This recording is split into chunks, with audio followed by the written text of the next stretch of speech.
Vocês perceberam como aquele cara caindo de paraquedas parece comigo? Parece muito, né? O que nós temos falado aos domingos à noite, e essa tem sido o ponto principal, falar para você que na sua vida tudo tem um início, e a gente tem explorado principalmente o início da sua fé.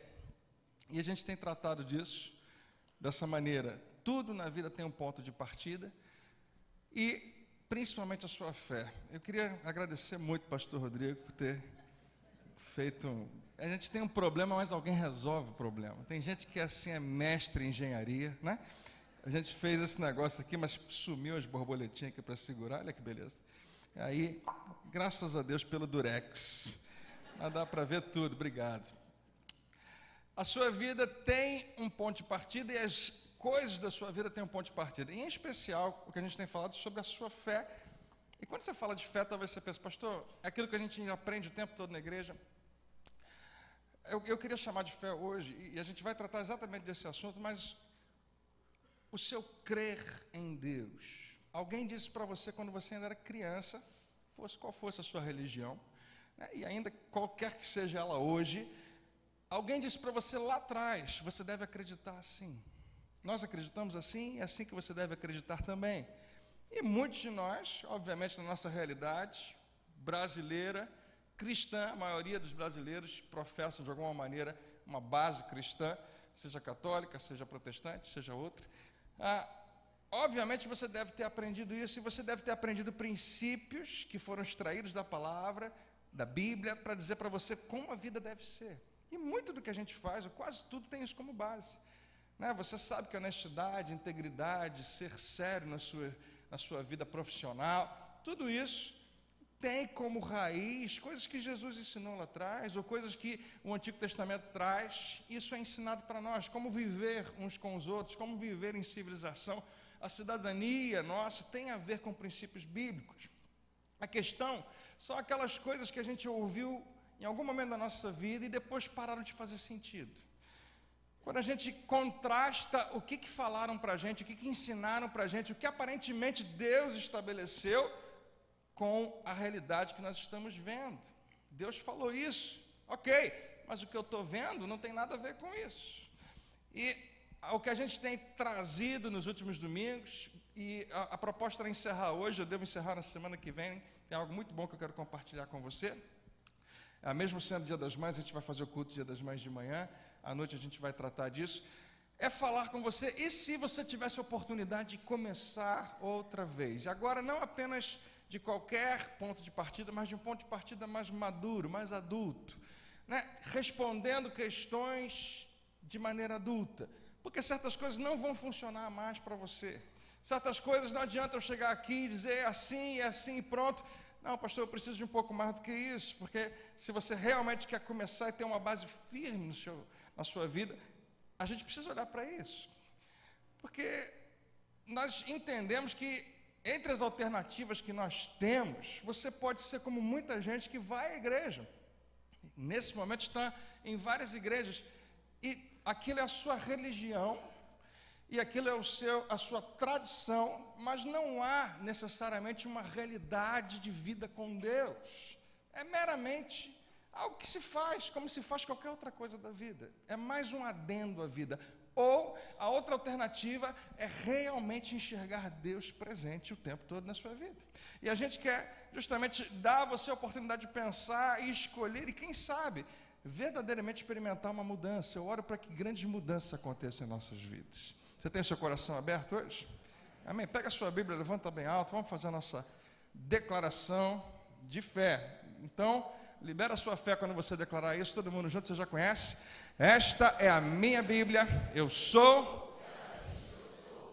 posso o que ela diz que eu posso, e eu tenho o que ela diz que eu tenho. Hoje eu vou deixar a palavra de Deus renovar a minha mente e transformar a minha vida. Quantos podem dizer glória a Deus? Você pode falar para alguém, olha, Deus quer falar contigo, fica ligado.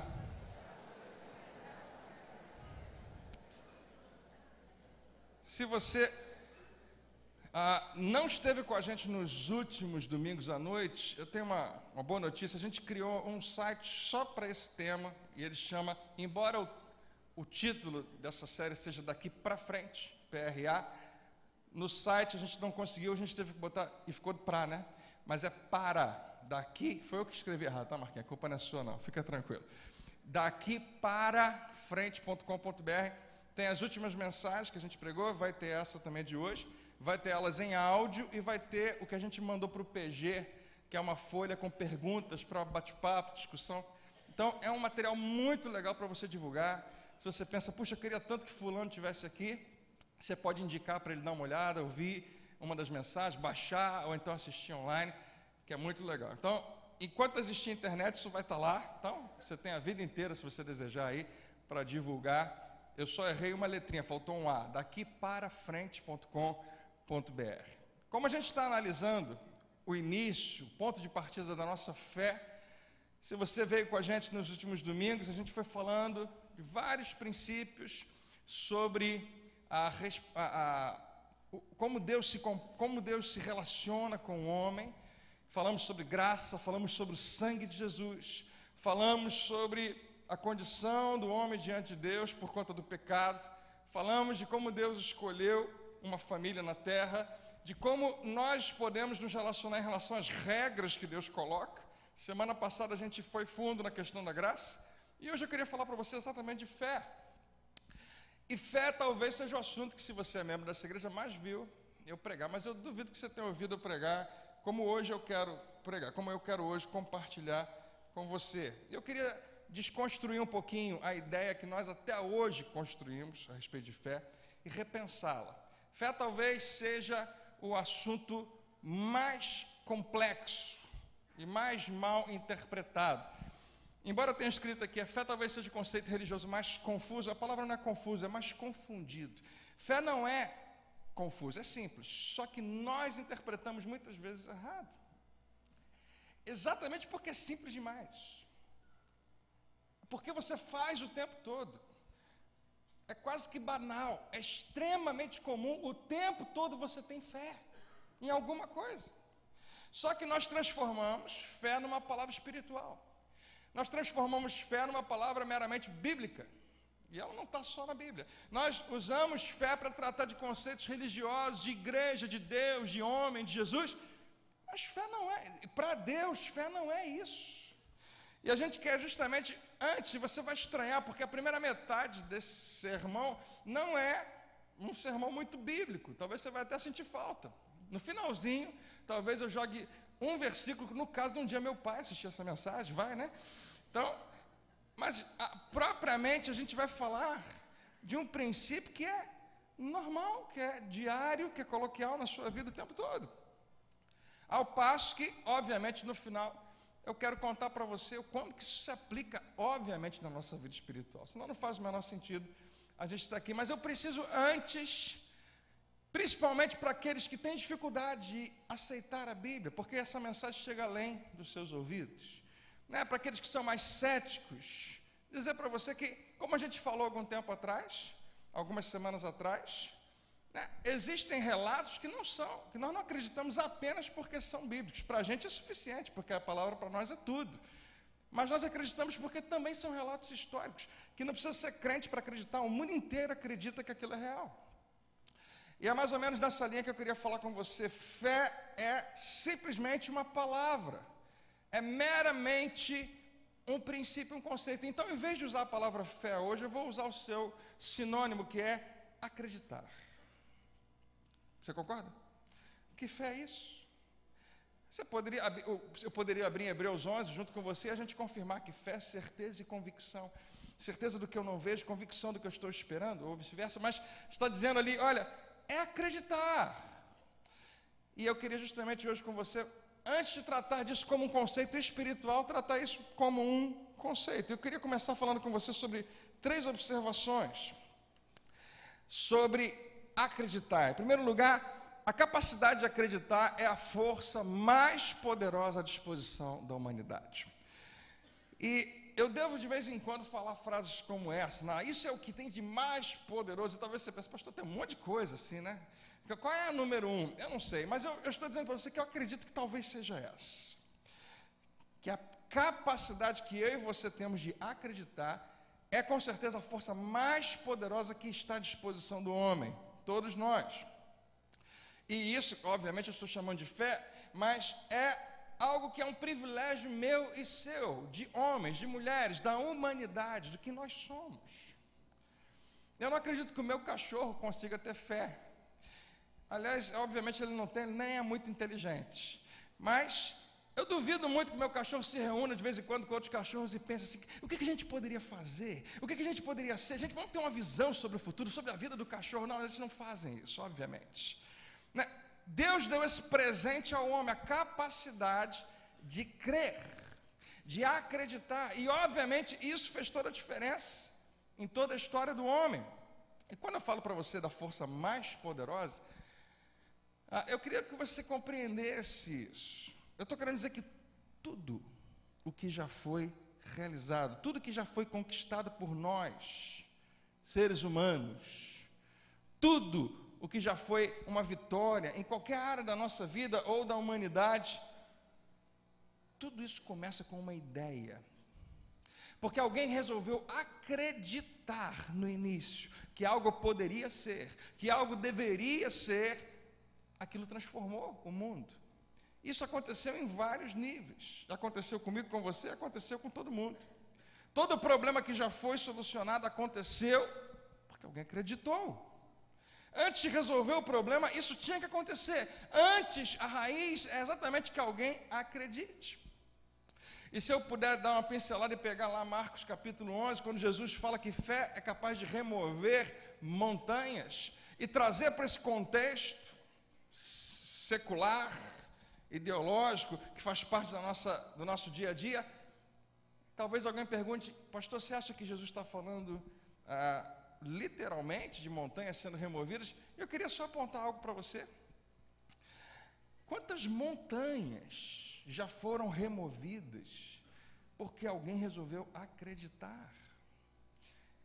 Como eu disse para você, essa primeira parte, eu estou escapando só um pouquinho, daqui a pouco eu volto para a Bíblia, mas quantas montanhas ideológicas, quantas montanhas sociais, quantas montanhas de relacionamento, quantas montanhas da ciência já foram removidas porque alguém resolveu acreditar. A fé, queridos, acreditar está por trás de tudo de bom que já aconteceu. E está por trás de tudo de ruim que já aconteceu. Acreditar é como se fosse uma arma. Para onde você apontar, ela vai fazer alguma coisa. E desse mesmo ponto, nessa mesma observação, quando a gente fala de ideologias, a gente está falando de um sistema de crenças. É um conjunto de ideias que todo mundo acredita igual. As ideologias, elas funcionam em várias nações, obviamente, nós temos a nossa.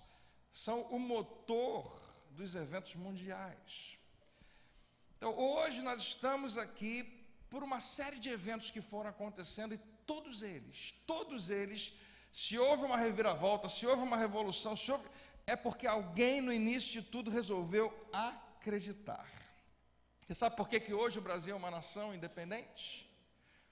Né? Nós não somos mais uma colônia portuguesa. Pastor, isso era natural, tinha que acontecer. Você não sabe, nem eu sei, a gente não pode saber como seria, simplesmente porque as outras nações estão acontecendo. Existem hoje países que ainda são colônia, em alguns lugares existem, mas como é que isso funciona? Como é que aconteceria? Alguém precisou ter uma ideia, e juntou com outro, e resolveram acreditar. E o Brasil não precisa ser uma colônia. Olha o que o Brasil pode ser, olha o que o Brasil deve ser. E nós, um dia lá, dia 21, ok, deixa para lá, 7 de setembro de 1822, tem algum professor de história aqui? Né? Dom Pedro I, nas margens do Rio Guandu, que eu sei, do Rio Ipiranga, declarou a independência. E, obviamente, essa marca para a gente, né, para sempre.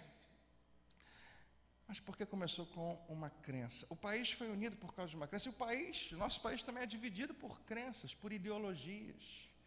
Tem gente que acredita que tem que ser de um jeito e outros vão dizer, não, não tem que ser de um jeito. A montanha do racismo, no seu maior limite, que foi a escravidão, foi removida, porque alguém teve uma ideia e teve que vencer um outro grupo que tinha outras crenças, outras ideias, mas por causa daquela crença, por causa daquele acreditar, uma imensa montanha foi removida. E tantas outras que a gente poderia falar.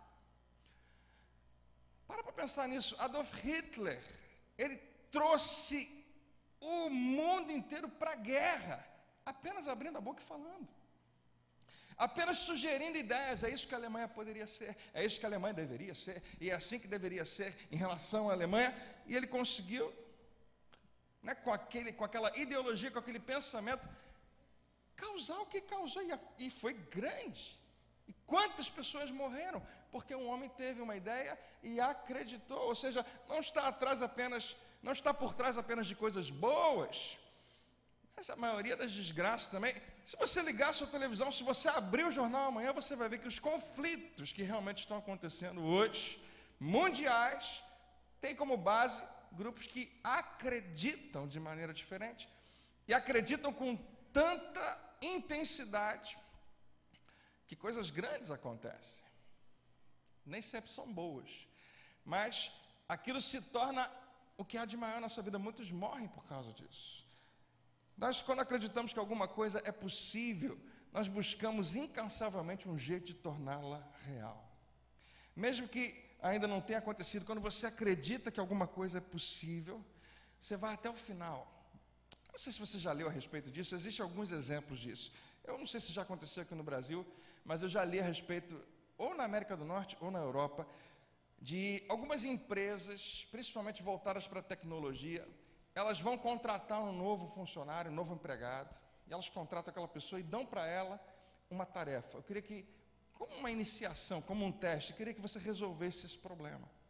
Pode ser um problema que ele resolve com caneta e papel, pode ser alguma coisa que ele tem que construir, seja o que for, mas eles que estão dando o problema sabem que o problema não tem solução, que já tentaram de tudo e não tem jeito, é um problema insolúvel. Estão dando para ele só para ver o que ele vai fazer. Estão esperando que ele volte amanhã, ou depois de amanhã, ou daqui a um mês e diga, gente, eu tentei de tudo, mas não tem jeito, isso não tem solução. É o que acontece na maioria das vezes, mas, em alguns casos, alguns voltaram dizendo, está resolvido. E todo mundo, não está, é impossível, esse problema não tem solução, a gente estava pegando você, era uma pegadinha. Ou seja, a gente estava dando para você uma coisa que não tinha jeito. Mas eu resolvi. Vocês não me falaram que era impossível? Está aqui, está resolvido o problema. E isso não aconteceu uma vez ou duas, aconteceram algumas vezes, porque o acreditar que é possível motivou aquela pessoa a continuar e continuar e continuar, e investigar até conseguir. Há uma frase famosa que trata das abelhas, muito interessante, que diz que a abelha, com o seu corpo, com a sua massa, com o tamanho das suas asas, pela aerodinâmica, é impossível que uma abelha possa voar. Só que ninguém disse isso para elas. Né? Elas nunca alguém informou elas que é impossível. Então o que elas estão fazendo? Estão voando aí para tudo quanto é lado, né?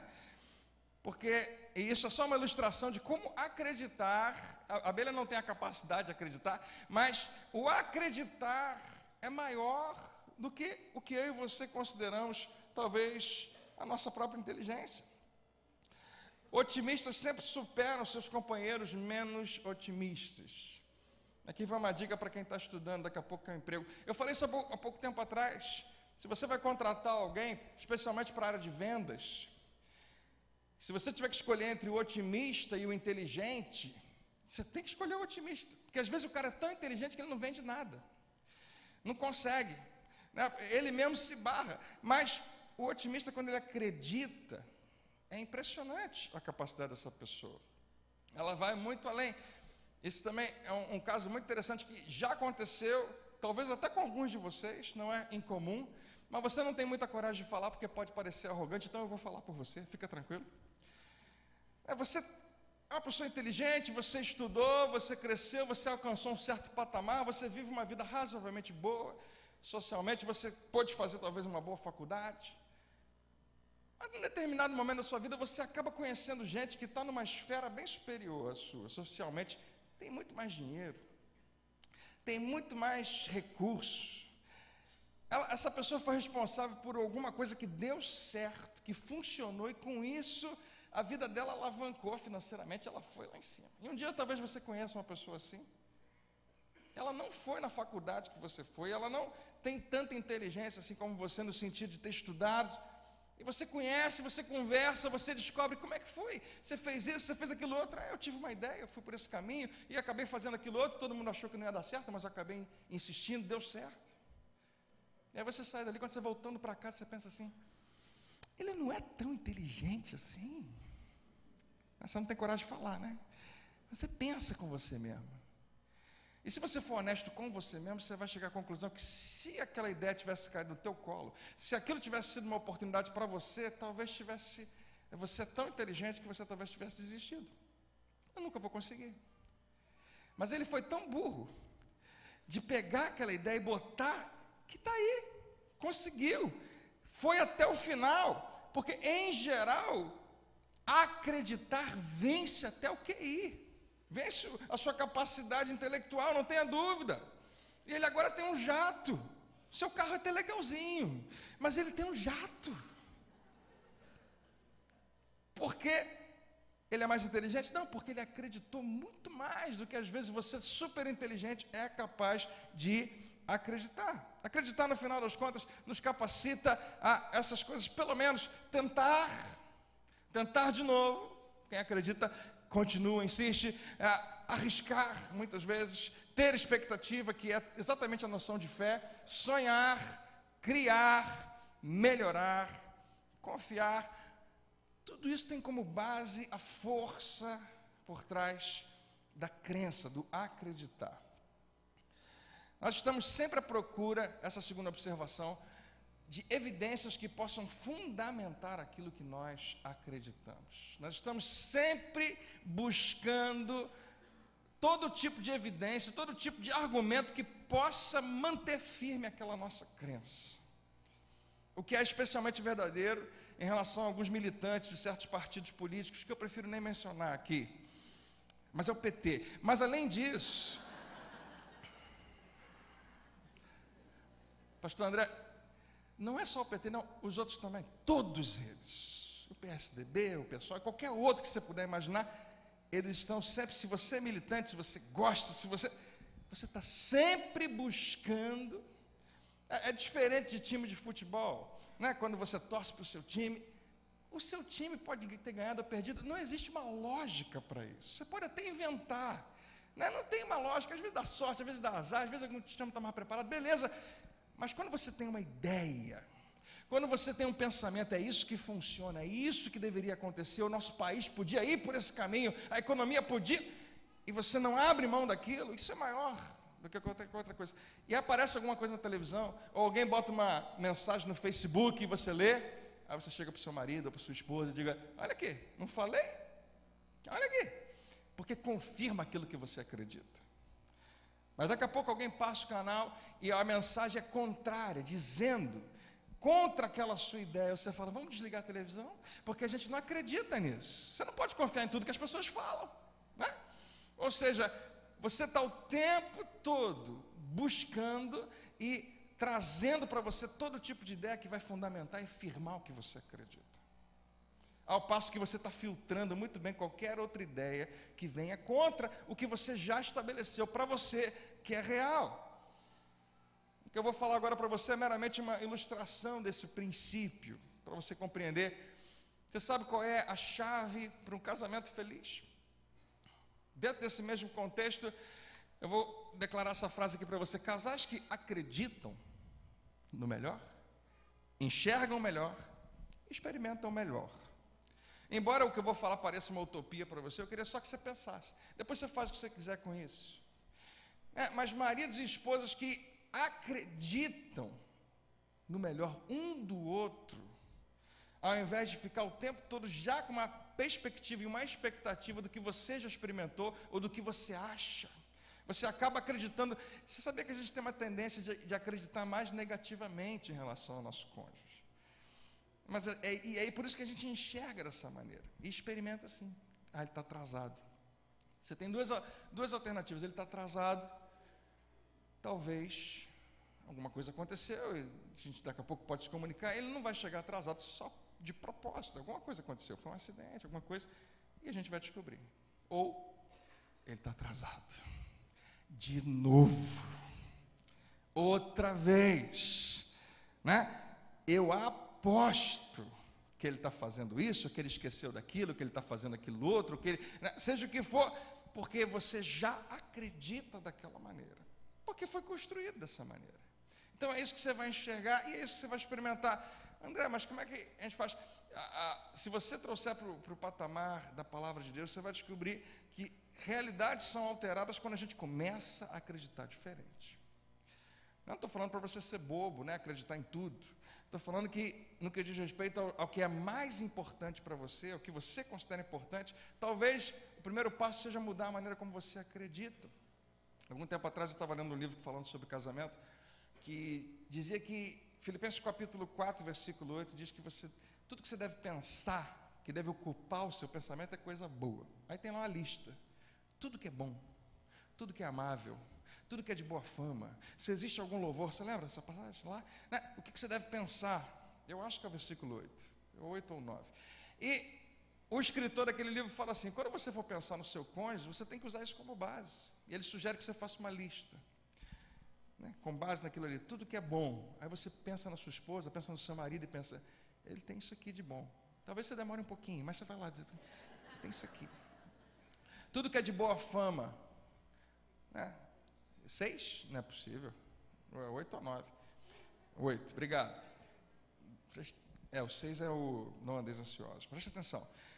E com isso, a gente vai montando uma lista. Eu fiz isso uma vez, pensando na minha esposa, ela nisso, naquilo outro. Aí ele fala assim, agora quando você for pensar, ao invés de pensar o que você já acostumou a esperar do seu cônjuge, pensa nisso, porque é uma ordem bíblica. O que você tem que pensar? Pense nessas coisas. Pensa no que é bom? Tá bom. Aí a gente pensa que isso tudo se aplica a uma coisa assim, o tempo todo eu penso no que é bom, mas quando eu vou tratar de um relacionamento, eu esqueço tudo, eu penso no que eu acho, no que eu penso que é real, naquela realidade. Não. Deus quer que você aplique isso em qualquer área da sua vida. Em pensar da maneira correta, porque você vai aprender a acreditar do jeito correto, e você vai esperar o correto, enxergar e experimentar isso. Isso é só um pequeno adendo que a gente está falando aqui. E por fim, a última observação das 3 que a gente falou, é mais fácil manter uma crença no meio de um grupo, onde essa crença é compartilhada. Claro, né? Ser sozinho no que você acredita é complicado. Mas quando você acredita e você reúne pessoas que acreditam igual a você, aquela crença é muito mais fortalecida, é muito mais fácil acreditar ali. Por isso que existem partidos políticos. Né? Não funcionaria só a pessoa acreditasse. Mas é um grupo que vai acreditar junto. Por isso que existem denominações evangélicas. Não é que a gente tem alguma coisa contra as outras, nós acreditamos de uma outra maneira. Nós acreditamos em algumas coisas que vão acabar em alguns pontos discordando de outros, então a gente faz assim, é como a gente acredita. E outras, tantas religiões acreditam diferentes. É natural isso, porque se você em algum momento se sentir perdendo aquela crença, eu não sei se isso que eu tenho acreditado realmente é real, vai aparecer 12 pessoas do seu lado dizendo, não, é real por causa disso, daquilo outro, está escrito isso, e a gente concorda, e é verdade, realmente agora vocês me convenceram, e mais uma vez, você volta naquela posição, porque você está envolvido no meio de um grupo que acredita igual.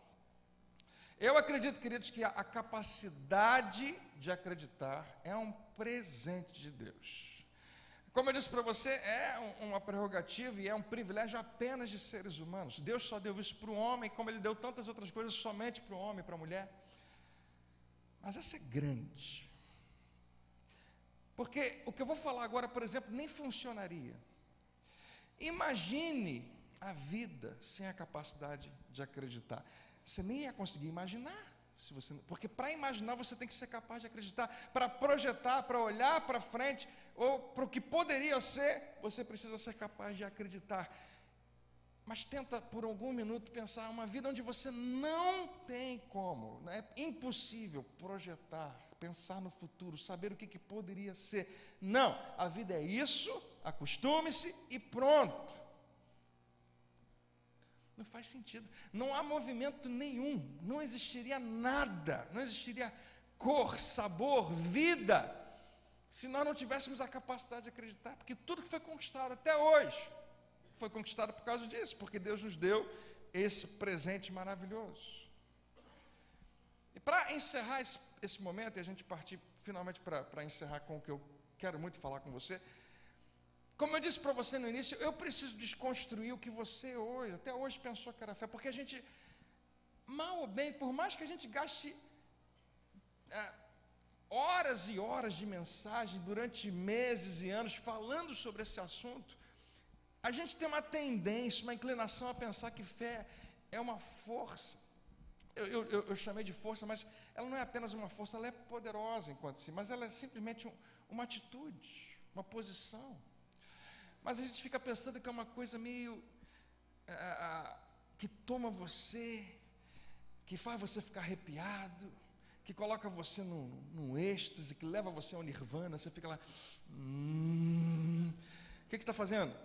Estou acreditando.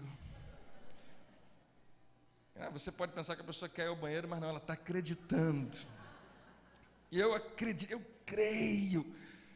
E a gente é levado, o povo evangélico é levado a pensar dessa maneira. Enquanto Deus está falando, gente, é mais simples do que vocês estão pensando. Você acredita que você está aqui ou você acha que você está sonhando? Você acredita que você está aqui? Amém? Alguém está na dúvida agora, depois que eu falei? Não. Exatamente do jeito que você acredita em coisas simples assim, Deus quer que você acredite que o que Ele falou é verdade. Pastor, mas aí entra a questão de que Deus é invisível. Entra a questão de que o que Ele falou é muito diferente do que eu tenho visto.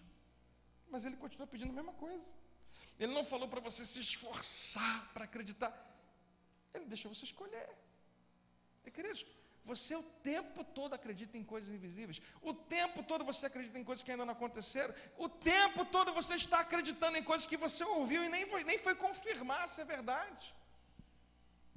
Se você viu o Jornal Nacional essa semana, o William Bonner pode ter falado algumas coisas para você e você acreditou. Pastor, mas está lá, filmaram. Mas você foi lá. Não, mas filmaram. Eu sei. Mas hoje em dia se filma o que você quiser. Se você entrar na internet, né? Às vezes tem uma baleia comendo uma pessoa que nunca existiu. Nem a baleia, nem a pessoa. Mas tem vestido que dizem que é branco, mas não é. Só porque tem uma foto, só porque tem um vídeo, você foi lá. Bom, o Jornal Nacional falou isso, agora eu vou lá investigar. Aí você foi lá e viu, e investigou, e perguntou, e descobriu, e realmente... Não, sabe por quê? Porque nós temos a tendência a acreditar no mensageiro, que se a pessoa tem alguma... Esse cara não é louco, ele vai estar em rede nacional, vai falar qualquer bobagem. Não, claro que o que ele está falando tem sentido, mas ainda assim você escolheu. Você escolheu se você vai ou se você não vai acreditar. E não se assuste com o que eu vou dizer para você, porque eu tenho certeza que você já deve ter chegado a essa conclusão. Quantas mentiras nós já acreditamos? E você sabe por que você acreditou? Porque quem falou para você apostava que você ia acreditar. Se aproveitou exatamente da sua confiança para mentir para você, enganar você, mesmo que sem intenção. Entenda, claro que nós temos uma tendência a acreditar, mas não necessariamente tudo que você acredita é real, e não necessariamente você está com coisas reais para acreditar que você talvez ainda não esteja acreditando. Ou seja, existem coisas que Deus está te apresentando e dizendo, acredite nisso, e você vai escolher. Eu creio, junto com você, que Deus ouve as nossas orações. E hoje eu quero falar para você qual é a base que eu tenho para isso junto com você. Porque se você acreditar, não apenas na religião cristã, mas em qualquer sistema religioso, a crença espiritual é simplesmente crença, acreditar, aplicada em coisas espirituais. Não é e não precisa ser uma coisa totalmente abstrata disso tudo, não. É do mesmo jeito que você acredita em outras coisas, você acredita. E se você acreditar profundamente em algum sistema religioso, ele se torna maior autoridade na sua vida. Ele se torna exatamente o que você acreditava, porque enquanto eu e você estamos aqui acreditando em Jesus, em Deus, no Espírito Santo, na sua palavra, existem pessoas que estão com a mesma fé, com a mesma paixão, às vezes até mais, acreditando no contrário. Estão em outra religião, acreditam demais, mas não exatamente no mesmo que você. Os muçulmanos estão, nesse momento, em todo momento, acreditando muito no mesmo Deus que você, mas não acreditam em Jesus de jeito nenhum, porque Ele é o Filho de Deus de jeito nenhum, mas tem a mesma paixão, tem a mesma crença. E o que você está dizendo, André? Eu disse para você, eu estou tentando desconstruir um pouco a fé, porque você conhece pessoas que um dia estavam sentadas do lado de você na igreja e hoje estão em outra religião. Assim como pode acontecer com qualquer outra pessoa. E é aí que, por isso que a gente está aqui hoje, porque existem algumas coisas que você pode fazer e você pode pensar para justamente te posicionar. E o que eu vou falar agora pode soar arrogante, eu espero que você não interprete assim, mas eu só consigo compreender pessoas que largam Jesus, que deixam o cristianismo, porque não faziam a menor ideia de onde estavam. Nunca entenderam, simplesmente aquilo é mais uma religião. E, queridos, o cristianismo se distingue completamente. Mais uma vez, eu peço perdão se você é de outra religião, não quero de jeito nenhum ofender você, mas é muito, muito, muito diferente. Você deve estar esperando aquele momento, pastor, agora você vai falar daquela parte. Não, é isso mesmo. Eu acredito de todo o meu coração que crer é um presente de Deus. Eu acredito de todo o meu coração que crer, que acreditar é a maior força que eu e você temos. Mas eu queria terminar dizendo para você por quê. Deixa eu colocar nessas palavras. Por que eu sou um cristão? Qual seria a melhor resposta para essa pergunta? Em algum momento na minha vida eu pensei, eu sou um cristão porque meus pais são. Nada mais natural, nada mais comum. Mas isso funcionou até um determinado momento. Chega uma hora que isso não funciona mais. Não, eu sou um cristão porque a Bíblia diz isso. E por mais maravilhoso e poderoso que isso seja, porque hoje eu estou muito bem firmado, mas para muitas pessoas isso também não funciona. Então, se eu tiver que ser honesto comigo mesmo e perguntar para mim por que eu sou um cristão, eu quero contar a você por que eu sou um cristão. Essa é a razão. Porque quando Jesus morreu, os que estavam mais perto dele, seus discípulos, seus seguidores, os que andavam colados nele, os que ouviram a sua mensagem, os que participaram dos seus milagres, os que nos entregaram a mensagem e a história do Senhor Jesus, eles acreditavam. E a palavra acreditar vai estar frisada porque a gente está falando sobre acreditar. Eles acreditavam que ele estava realmente morto e que ali ficaria. Quando Jesus morreu, todos os seus discípulos acreditavam que era o fim, depois de tudo que ele havia feito, depois de tudo que ele havia pregado, depois de todos os milagres realizados, depois de todas as pessoas curadas no seu ministério, tantas e tantos milhares, eles acreditavam que ele estava realmente morto. Eles acreditavam que ele era um pregador excepcional, cuja mensagem excepcional o levou até a morte. Pedro, Simão Pedro, o que você acha? Quem é Jesus para você? Você está me perguntando até ontem ou a partir de hoje? Porque até ontem eu acreditava de um jeito. Hoje eu penso que ele era um pregador excepcional. Mas que na hora que a gente pediu para ele parar de pregar, ele não parou. Eu falei, Jesus, não vai para Jerusalém. E ele falou, eu vou. E mataram ele. Eles não acreditavam, melhor, eles acreditavam que ele não era o Messias. João, você estava lá sentado do lado de Jesus ontem na ceia. Você estava com a cabeça no peito dele. Quem é Jesus para você, João? Eu esperava que ele fosse o Messias. Eu achava que ele era o enviado de Deus, o prometido. Tantas profetas falaram, e a gente jurava, a gente achava que era ele. Você não acha mais, João? Não. Por quê? Porque ele morreu. Nenhum deles está ali pensando, não, mas a gente está crendo aqui que alguma coisa vai mudar. Não, eles estão escondidos, desesperados, desanimados. Eles acreditam que acabou. Eles acreditam, todos eles, que ele não é o Filho de Deus. Os caras que andaram do lado dele, que o conhecem muito bem, que nos trazem a sua mensagem, a sua história, não acreditavam que Jesus era o Filho de Deus. Tiago, quem é Jesus para você? Eu achava que ele era o Messias. Eu achava que ele era o Filho de Deus. Eu achava que ele era Deus encarnado. E a gente estava acreditando, estávamos alegres, estávamos vidrados com o que poderia ser, com que onde a gente ia chegar, como a gente ia vencer todas as circunstâncias, porque não tem mais nenhum tipo de obstáculo. Precisa de comida, ele multiplica pães. Alguém está doente, ele cura. Ele é o Filho de Deus? Eu achava que era, mas não é. Como é que uma divindade, como é que um Deus pode morrer? Então eu achava, mas agora não acho mais. Por quê? Porque ele está morto. Todos eles achavam que eles estavam em apuros, que a vida deles estava em perigo.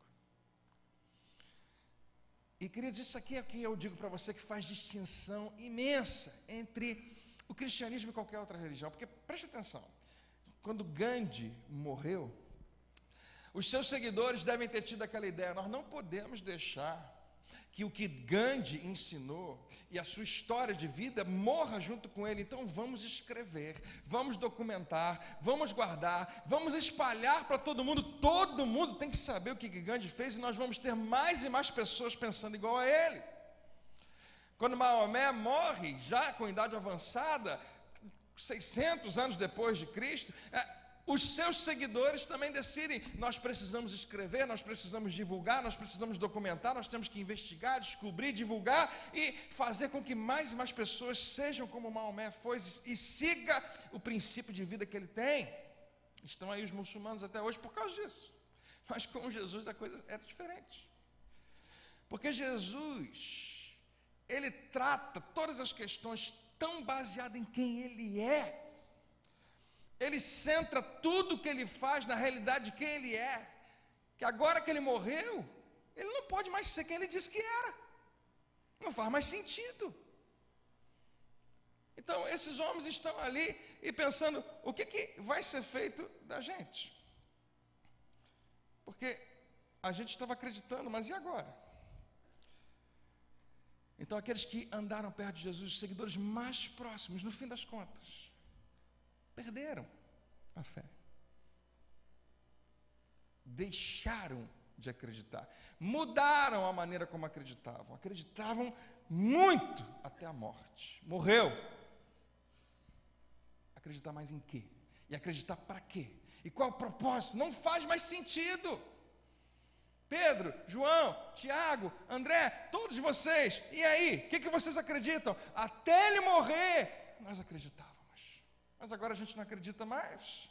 Então vocês vão dar continuidade ao que ele começou? Vocês vão escrever? Vocês vão divulgar? Não, claro que não. A gente não pode nem sair de casa, a gente é fora da lei, a gente está sendo perseguido, e além do mais, quem iria acreditar na gente? Se tudo que ele falou apontava para quem ele era, do que adianta a gente divulgar, isso não faz o menor sentido. Agora que ele está morto, não faz sentido, não vai chegar a lugar nenhum. A resposta é não, acabou. Nós esperávamos, nós desejávamos, nós sonhávamos, nós acreditávamos que ele era o Messias, que ele era o Filho de Deus, mas aí os romanos vieram, mas aí as autoridades dos judeus ficaram com raiva, ficaram invejosos, vieram todos contra ele.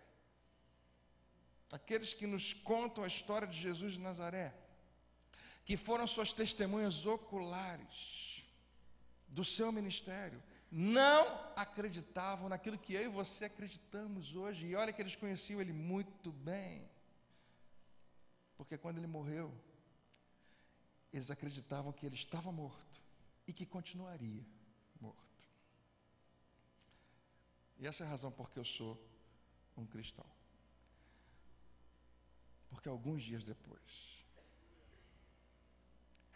algumas semanas depois, esse mesmo grupo de homens covardes que fugiram quando Jesus foi preso, e Pedro é só um exemplo, todos eles fugiram. Pedro é interrogado por uma menina adolescente: você não estava com Jesus? Eu não, nunca vi. A Bíblia menciona que ele usa até palavrão para dizer que não tem nada a ver com Jesus. Nunca vi esse cara.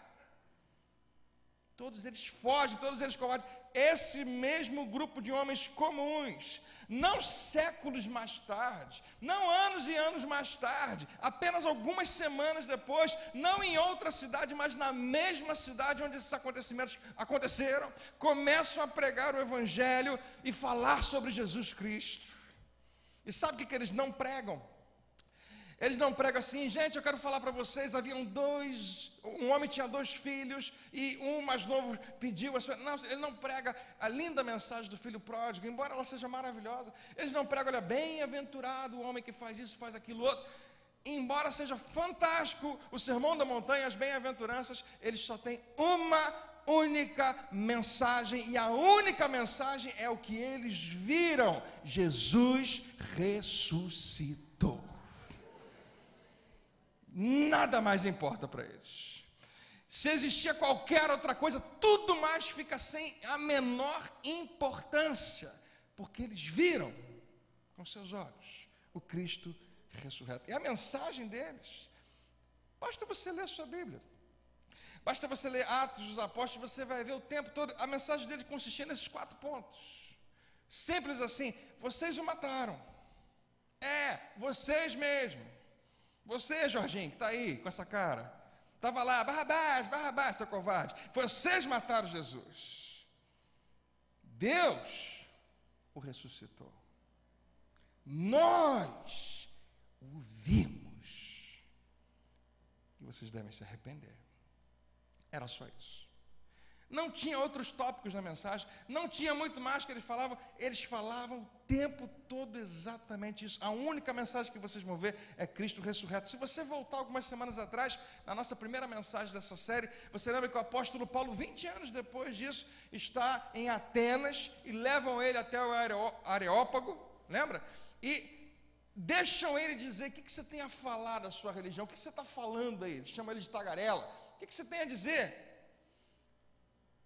E Paulo começa a falar, e ele prega mais ou menos isso, só que aquelas pessoas não conheciam, então ele usa como base um monumento que eles têm ao Deus desconhecido, e ele começa a falar quem é esse Deus, explica tudo, e fala: tudo que eu estou contando para vocês é para dizer que Deus fez alguma coisa muito grande em nosso meio.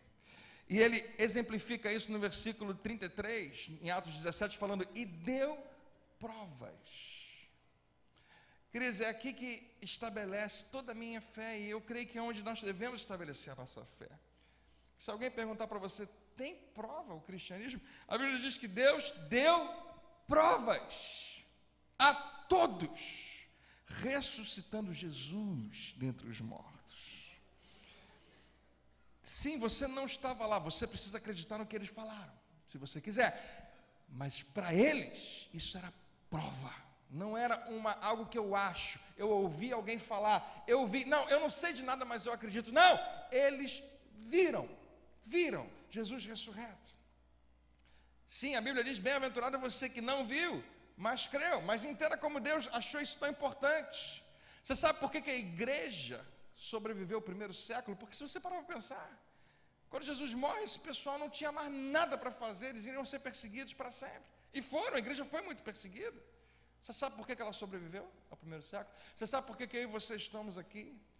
Você sabe por que nós cremos? Você sabe por que eu sou um cristão? Por que você deveria ser um cristão? Por que você deveria seriamente considerar a fé cristã?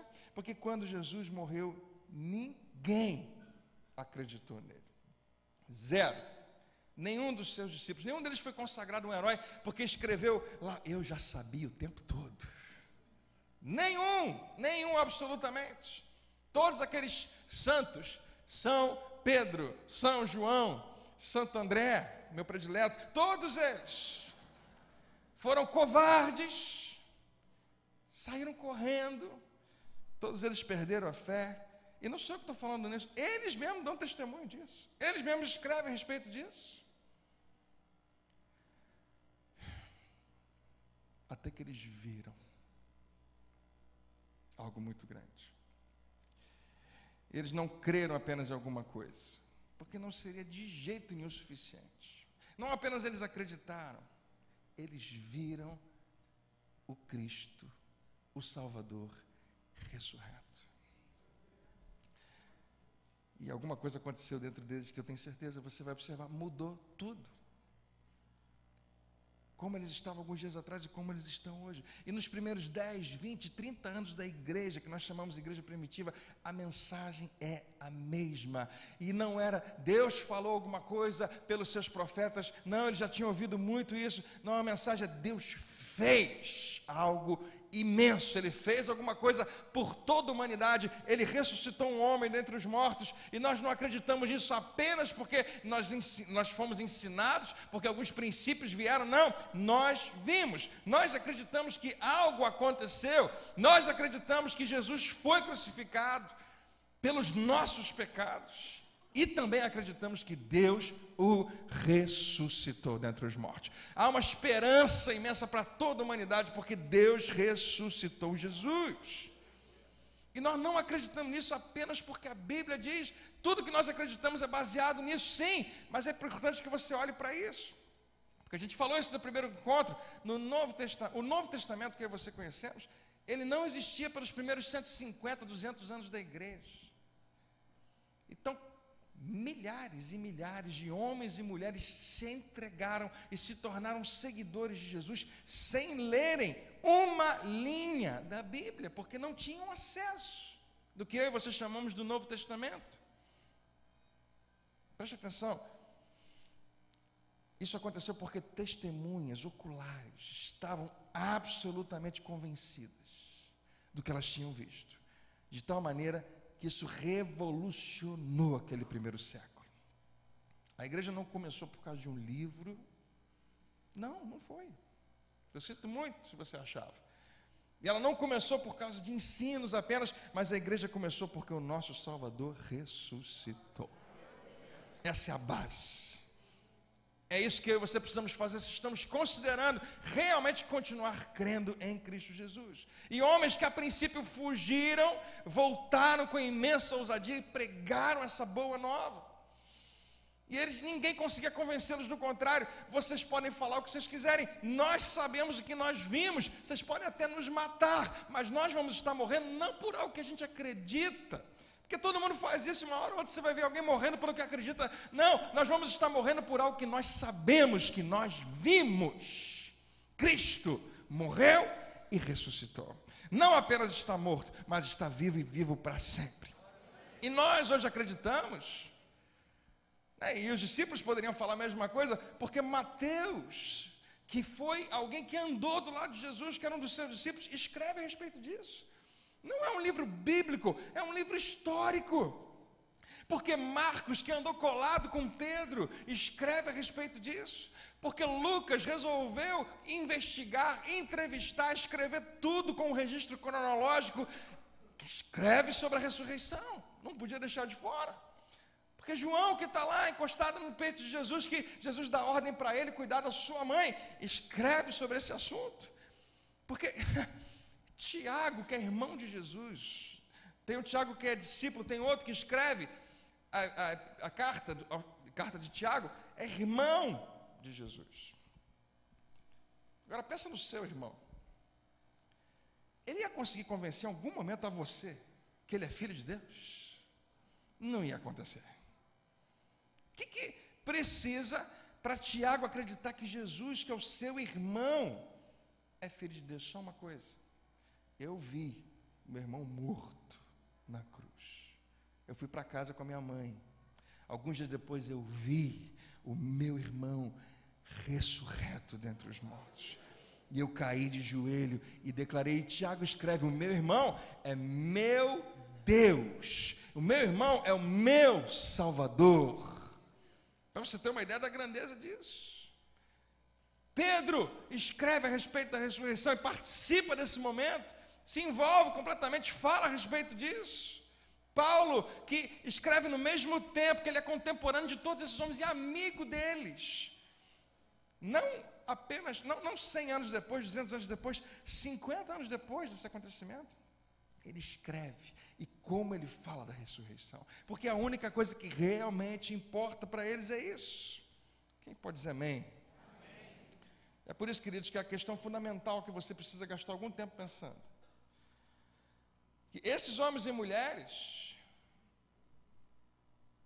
antes da sua morte, ou melhor, depois da sua morte, não acreditavam em nada disso, e agora eles estão acreditando. Essa é a pergunta que nós fizemos no primeiro dia, e que deveria ser, e deve ser a pergunta que não pode passar tão rápido da gente. Quem é Jesus? Lembra que hoje a gente fez essa pergunta para Pedro, para João, para Tiago, para os discípulos. E para você? Um único acontecimento mudou completamente como aqueles que estavam próximos dele responderiam essa pergunta. Quem é Jesus para você? Pedro, João, Tiago, todos os seus discípulos, antes da ressurreição, quem é Jesus? Resposta A. Depois da ressurreição, quem é Jesus? Totalmente diferente, não tem nenhuma comparação. E, queridos, eu queria terminar dizendo isso para você. Você sabe o que isso significa? Significa que você pode orar, e quando você ora, você pode acreditar que Deus ouve a sua oração. Não porque apenas eu digo, porque a Bíblia diz, mas porque Jesus que ressuscitou diz que quando você ora, Deus está atento ao que você fala. Glória a Deus. Você sabe por que você pode chamar Deus de Pai? Porque o Cristo ressurreto, aquele que nos salvou, ele morreu por nós e ressuscitou por nós. Ele diz que quando você orar, você deve orar dizendo: Pai nosso. Você pode chamá-lo de Pai porque Ele levou você para a família de Deus. Você sabe por que você pode acreditar que há um céu? Porque quando Cristo, Ele está anunciando o seu reino, Ele o chama de reino dos céus. E quando Ele morre, essa mensagem morre junto com Ele. Mas quando no terceiro dia Ele se levanta, essa mensagem se retorna junto com Ele, e Ele vence a morte, e há uma esperança para todo ser humano que crê nele, que há um céu que Ele está preparando para mim e para você. Essa é a razão porque nós podemos crer.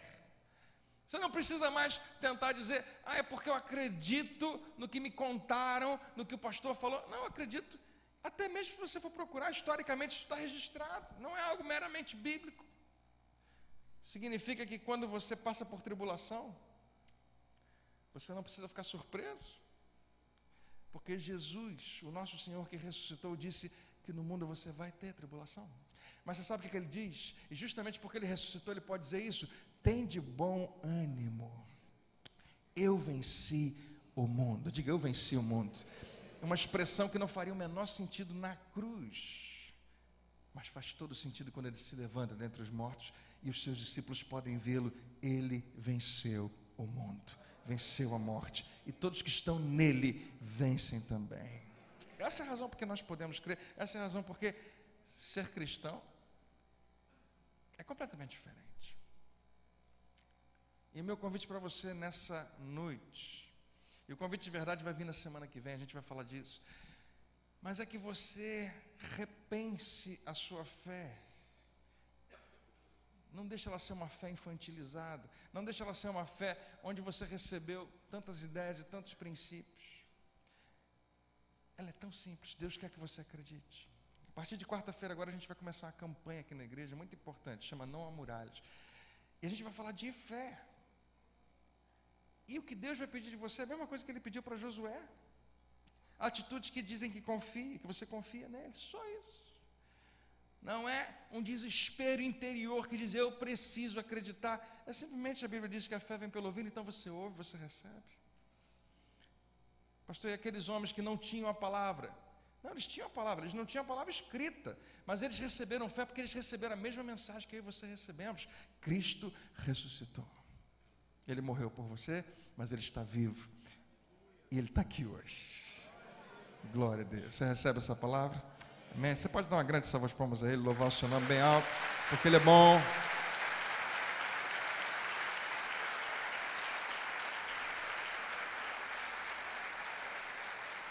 Eu acho que eu deixei uma pergunta importante aqui para você falar, que talvez a gente coloque isso no PG. Alguma parte dessa mensagem trouxe desconforto? Talvez você tenha pensado assim, pastor, enquanto você estava tentando desconstruir a nossa fé, acho que o senhor destruiu a nossa fé. E depois tentou reconstruir, não sei se deu muito certo, talvez. Mas eu queria que você perguntasse. Se alguma parte do que você ouviu hoje mexeu com algo dentro de você, se sim, qual foi a parte, quais foram as partes e por quê? No PG vai estar sendo tratado isso, e eu vou aproveitar para fazer mais uma propaganda. Se você ainda não está no PG, você pode entrar hoje. Tem um PG esperando você, tá? Basta você procurar o pastor André Nunes, ele vai encaixar em você. O que é o PG? São grupos pequenos que estão se reunindo semanalmente em casas para estudar, para edificar, para serem abençoadores uns dos outros, para ministrarem um na vida dos outros, orarem, e tem sido muito especial para quem tem participado. Eu queria muito que você fizesse parte. Mas se você não faz, e não sabe quando você vai entrar, ainda assim descobre algum momento onde você pode conversar sobre isso com alguém.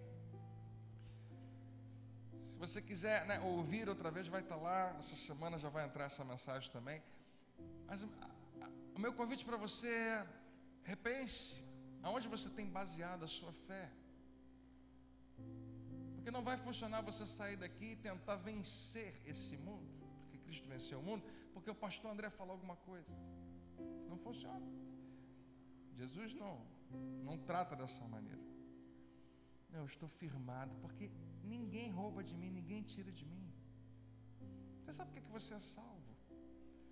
Não tem como, se você não acreditar na ressurreição. Não tem. Romanos 10, versículo 9 diz assim: se você crer, ou melhor, se você confessar com a tua boca que Jesus é o Senhor e crer no seu coração que Deus o ressuscitou dentre os mortos, serás salvo. A salvação, e a maravilhosa salvação ao mesmo tempo que ela é extremamente simples, ela exige de você esse tipo de crença, de acreditar, de escolher.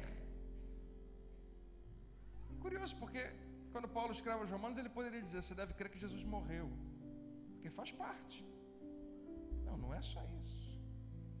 Para ressuscitar tem que ter morrido. Então você precisa crer que Ele ressuscitou, que Deus o ressuscitou dentre os mortos, porque é o único jeito de você ter vida cristã e saber que há uma esperança. Saber que você também já passou da morte para a vida, que assim como eu e você também um dia vamos morrer, já ressuscitamos em Cristo Jesus e vamos viver para sempre com Ele. É preciso crer.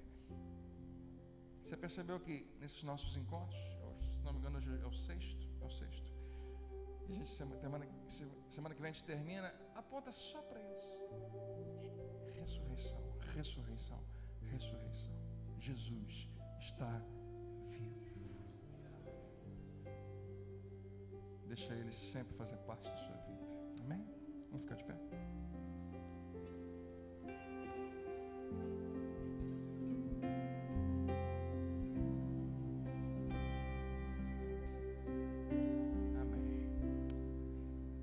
Graças a Deus.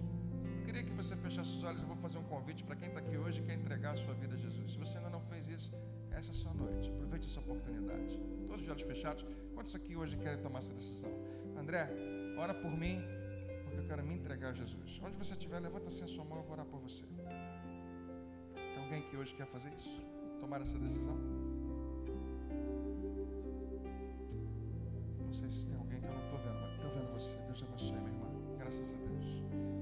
Tem mais alguém? Deus te abençoe, querida. Eu vi você aí, você também, querida. Amém. Que bom, que bom. Você que levantou a mão, coloca a mão no seu coração. Vamos orar juntos. Eu vou pedir para você repetir uma oração, mas olha, todo mundo vai repetir junto com você. A gente vai te ajudar nesse momento. Vamos todo mundo junto. Diga assim: Senhor Deus, nessa noite eu quero te entregar a minha vida e declarar que Jesus é o meu Senhor. Eu creio que Ele morreu por mim, pagou o preço pelos meus pecados, mas ressuscitou e agora vive em mim. Obrigado pela nova vida que começa hoje, em nome de Jesus. Amém. Glória a Deus. Que bom que você tomou essa decisão. Você que fez essa oração pela primeira vez, no final desse encontro você vai procurar o meu querido irmão Francisco. Ele tem um presente para você. Nosso desejo é só ajudar você a crescer. Então, se você desejar, fique mais um minutinho com a gente. Nós temos algo para te dar e orar por você e te ajudar a dar o próximo passo que você precisar dar. Tudo se você quiser. E a gente quer que seja feito dentro do seu ritmo, né? Do jeito como você quiser. Você foi abençoado hoje? Amém? Vamos orar? Pai, muito obrigado pelo teu poder, pela tua presença, pela graça maravilhosa. Nós, Senhor, queremos mais uma vez elevar o nosso coração a Ti. Nós só estamos orando porque realmente acreditamos. Acreditamos que o Senhor é real, que o Senhor está vivo e que o Senhor nos ama com amor sem fim. Então, nossa oração com base na Tua palavra, ajuda-nos a enxergar espiritualmente, ajuda-nos a enxergar o que os nossos olhos físicos não conseguem ver. Ajuda-nos, meu Pai, a perceber a Tua presença em nossa vida. Todo dia, toda hora, em todo momento nós queremos saber, eu não estou sozinho. Em todo momento saber, Jesus está comigo. Pai, muito obrigado pela maravilhosa graça que é derramada sobre a nossa vida. Eu creio que nós vamos ter uma semana abençoada. Eu quero declarar sobre a Tua igreja, Senhor, uma semana cheia de boas notícias. Uma semana, meu Pai, onde situações serão revertidas para melhor. Onde nós podemos confiar na Tua mão poderosa, simplesmente porque estamos tomando posse da verdade que o Senhor nos ama. Nada além disso. Abençoa, meu Pai, as pessoas que virão aqui durante essa semana, para que verdadeiramente muralhas possam ser derrubadas de uma vez por todas.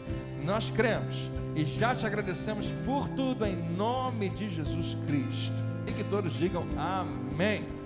Graças a Deus. A Ele a honra, a Ele o louvor, a Ele toda a glória sempre. Amém? Se você vai aplaudi-lo, faça de todo o seu coração. Levanta alto a sua voz. Obrigado. Seja exaltado. Oh, aleluia. Mas tão bom. Que bom que você veio hoje. Que Deus te abençoe rica e abundantemente. Uma boa noite e até a próxima.